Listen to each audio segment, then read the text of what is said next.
Okay, so now that you've seen that video, you know that this setup consists of three main components, the first of which is the pendulum.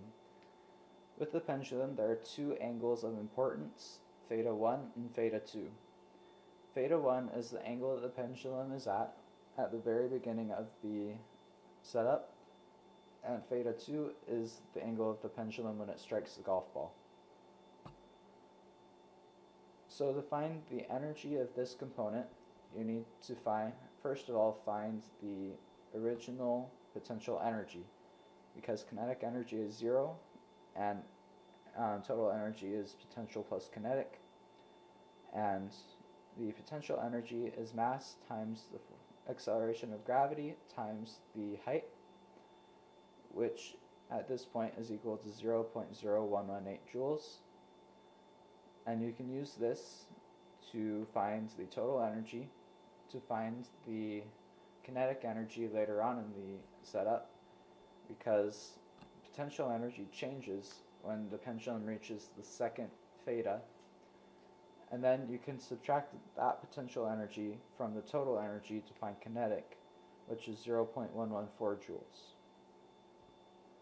The next component of the equation is the golf ball going down a ramp, and this ball is being impacted with an energy of 0.114 joules, which is just enough to overcome static friction and move it down the ramp.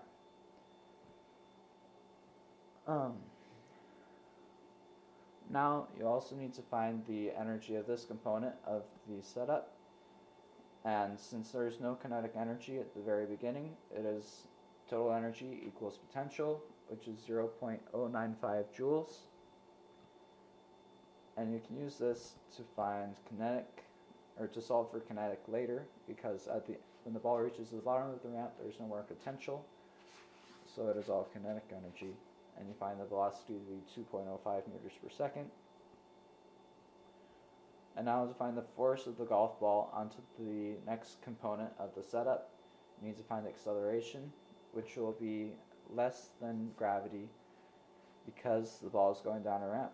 So you use trigonometry to find 4.75 meters per second squared, and you plug it into the force equation to find the force to be 0.214 newtons.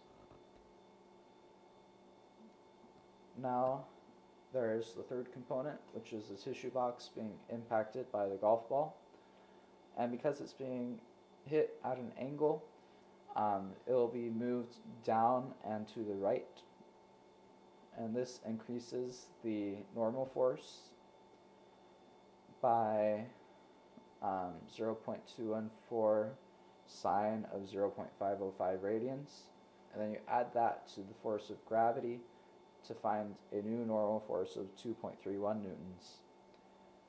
The force in the x direction can be calculated to be 0.187 newtons, and the force of friction can be calculated through force equals mu n. The coefficient of friction is 0.11. You multiply this by the normal force to find 0.254 newtons of friction. Then you can find the velocity of the tissue box by plugging it into this equation to get 0.261 meters per second. You plug that into the kinetic energy equation because the tissue box is moving and has no potential energy to find 0.00766 joules of energy left. Now this is the energy left over at the end of the whole setup. So when you take the total potential energy at the very beginning to be 0.213 joules, and you find that to be the second energy at the end, and you find the difference to be 0.205 joules, and that is lost to heat and friction. Now we're going to look at the work done by this setup. So work equals force times distance, and we find the arc length to be the distance of the pendulum, which is radius times theta, which is 0.299 meters. And so the work done on that will be 0.065 joules. The second part of the setup is fairly easy. Use trigonometry and the distance of the ramp, which is 0.9144 meters, to find work to be 0.196 joules. And the tissue box moves 0.1143 meters with a force of 0.187 newtons. And by multiplying those, you get 0.021 joules. So the total work is 0.282 joules.